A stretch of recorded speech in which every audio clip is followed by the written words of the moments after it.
Powerful Nerdcast assemble! Stay dandy, baby. February 27th, 1995. A day that will live in infamy. A day that the video game world would change forever, because that's where we were blessed with the amazing Pokémon franchise. And that means today is Pokémon Day! Like potato chips, crack, and masturbation, you just can't give up on Pokémon. Pokémon is a pretty big part of my life. I mean, there's almost not a single day where I'm not playing it. Whether it's the mainline games themselves, the spin-offs, or even just Pokémon Go, I'm always catching me some Pokémons. And most recently, I've been playing Pokémon Legends Arceus, a game which goes back to the past of the Sinnoh region, which was originally known as Hisui. And I don't think it's an understatement to say that this is easily the most refreshing Pokemon game in years, completely changing the formula and giving us a giant open world to explore, Pokemon to catch, and evolve. But there's also a number of new Pokemon in this game, which are completely, amazingly super badass. And that's what today's video is all about. In celebration of Pokemon Day, I'm going to count down my top 10 favorite new Pokemon from Pokemon Legends Arceus. First off, these are going to be in no particular order, and this is also going to include not only brand new Pokemon, but evolutions of already pre-existing Pokemon. And since this is a top 10 list, there's a pretty good chance that some of your favorites are not going to be in this video. So rather than have a shit fit, go ahead and tell me what your top 10 favorite Pokemon from Pokemon Legends Arceus are in the comment section below. Without further ado, let's go ahead and let's get this thing started. Okay, let's talk about Quillfish. Fucking thing sucks! This is a Pokemon which desperately needed some sort of evolution, if not a new form, and in this game, we actually got both of those. That's right, Quillfish has received a brand new Hisuian form, which is a dark poison type, but I'm here to talk about its evolution, Overquill. First off, is that not just an amazing name? And as its name would imply, it totally lives up to it in every single way. It's a giant spiky ball of poisonous dark death. I already liked the brand new Hisuian form of Quillfish, but its evolution takes things to a brand new level, essentially transforming into a Porcupuffer from Super Mario Bros.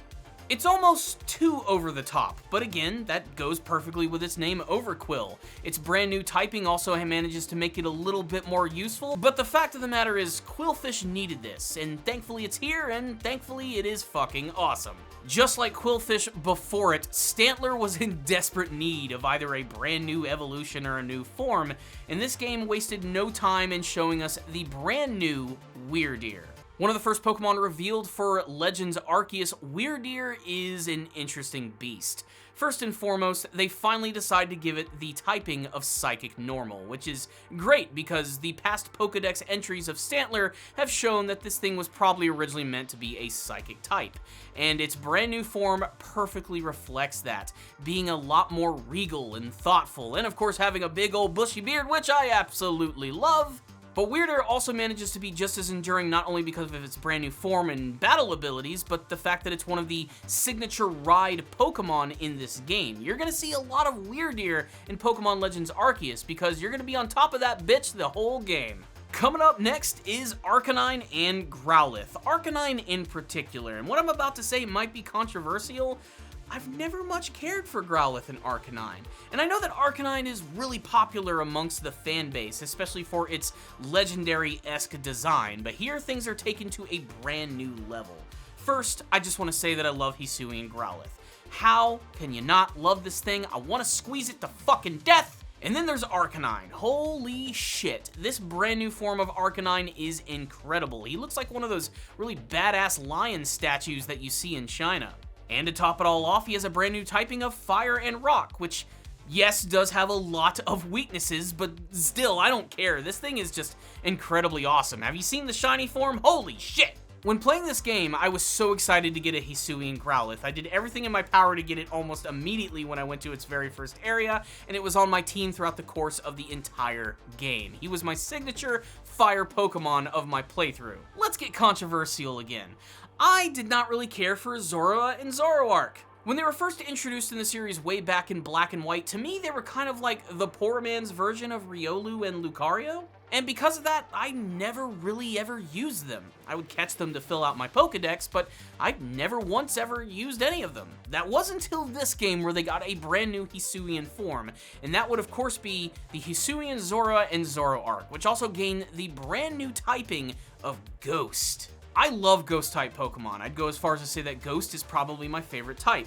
It makes sense, my favorite Pokemon is Gengar after all. But their brand new Ghost forms in this game are nothing short of incredible, featuring some amazing design, great color, and man, those shiny forms are amazing. As of the recording of this video, I was lucky myself to actually find a shiny Zorua, and I will forever love my little ghostly blue fox. Speaking of ghosts, one of the first Pokemon that was also revealed happened to be a brand new evolution of Basculin, known as Basculegion.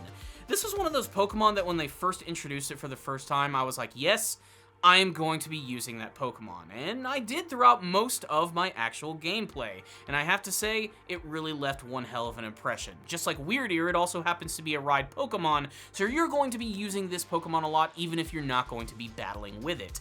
But being that it's now a Ghost Water type, it has completely changed everything about Basculin. I don't have much of an opinion about their first forms, and I never cared for them much, but Basculegion is still, I think, one of the best new evolutions of any Pokemon that I have ever seen. I also love how it's also really tying into the whole ghostly aspect of the fact that it's basically made up of a bunch of dead Basculin. That's just creepy, and so typical for Pokemon. Rated E for everyone, except for the Pokedex. I'm starting to see a pattern here. There were a lot of Pokemon that I didn't really care for or use that much in the old days that I'm now loving in this brand new game, and one of them now is definitely Goodra. My goo! My precious goo!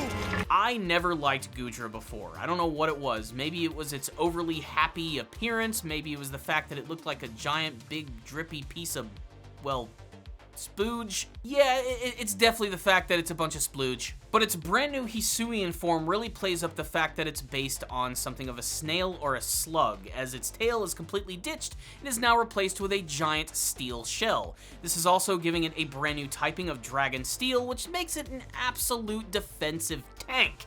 And I have to say that I loved it in this game. Throughout my entire journey through Hisui, it managed to just about survive everything and wreck everything in its path. I have a newfound love for Goodra. Scyther's badass, Scizzor's badass, let's just add more badassery to this with Kleavor. This is another one of those Pokemon that when I saw it revealed for the very first time, I was like, yeah, I definitely want that on my team, and Kleavor was nothing short of amazing. I love its overall design. I love the fact that Scyther keeps getting all of these various evolutions which change up its overall hand-like weapon, starting with scythes, scissors, and now big-ass axes. And it also has a brand new typing of Rock Bug, which is perfect considering that it's essentially an ancient version, an ancient evolution of Scyther before it got all that nice steel. My favorite starter from Sun and Moon, without a shadow of a doubt, was Decidueye, and it gets a brand new Hisuian form in this game, which I have to admit was very bold and very surprising. And I loved the original Decidueye.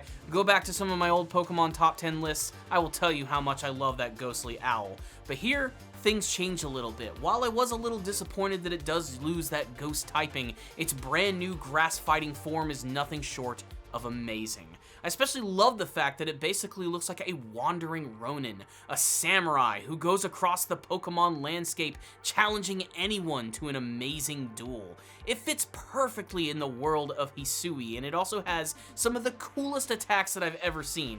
You can't tell me that Triple Arrow is not one of the coolest moves ever seen in the entire franchise. This next one really surprised me, because this is a Pokemon that I've never really loved, but I've always liked, and that's Typhlosion. So, in Generation 2, I was always Team Totodile. I never went for Cyndaquil, but I did have a certain amount of respect for Typhlosion because, well, it's a giant fire badger that looks all sorts of badass, but I never really used it all that much. Until this game right here, where I learned that it was actually going to receive a brand new Hisuian form, which would transform it into a fire ghost type. And initially when I saw its form for the first time, I was a little perplexed and I almost didn't even really like it all that much. That was until after the post-game I was able to catch a Cyndaquil of my own, and I was able to use it, and holy ghostly shit, this thing is awesome. One, I appreciate its design just a little bit more, as the ghostly flames that go around its neck are way more interesting looking than the typical Typhlosion. While it might appear more feminine and maybe not as fierce as the typical Typhlosion, its brand new typing is what really separates it and makes it unique.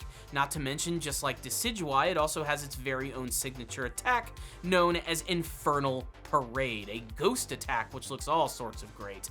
This combined with its dex entries about the fact that it actually carries along the spirits of people to the realm of the dead is pretty friggin' unique. There's no getting around that. Maybe it's just me, but ghost and fire types are combinations I want to see a little bit more of, and Typhlosion has certainly been one of the more unique ones. And finally, I want to talk about my favorite Pokemon in this game, and one that really surprised me, and one that I honestly wasn't even all that excited to use. That was until I finally brought him into battle, and that's my big boy bear, Ursuluna. Like a lot of the other Pokemon on this list, I didn't really care much for Teddiursa, I really didn't care much for Ursaring, but Ursuluna is an entirely new level of bear Pokemon. Getting a brand new typing of normal ground type, Ursuluna is an absolute force of freaking nature. Ursuluna was without a shadow of a doubt the most strong Pokemon on my team throughout the course of my journey, and pretty much wrecked everything in its path, with an incredible diverse moveset that makes it not only incredibly defensive, but just as offensive. This thing is a force to be reckoned with, and going forward in the future of the Pokemon series, if they do not put Ursuluna in any of the games, I'm going to be a very angry boy. And that concludes my top 10 favorites from Pokémon Legends Arceus. If you guys have a top 10, make sure to sound off in the comment section below, telling me who they are and why you like them. And of course, your experiences while playing this game. Do you think it's the nice, refreshing take that the Pokemon series needed? What do you hope for the future of the franchise? And how are you going to celebrate Pokemon Day this year? Is it going to be playing another one of the games, watching the anime, reading some manga? How do you like to celebrate your love of Pokemon? Let's have a big discussion all about it in the comment section below. Thank you guys so much for watching this video. I'll see you all next time, and as always, stay down there, baby.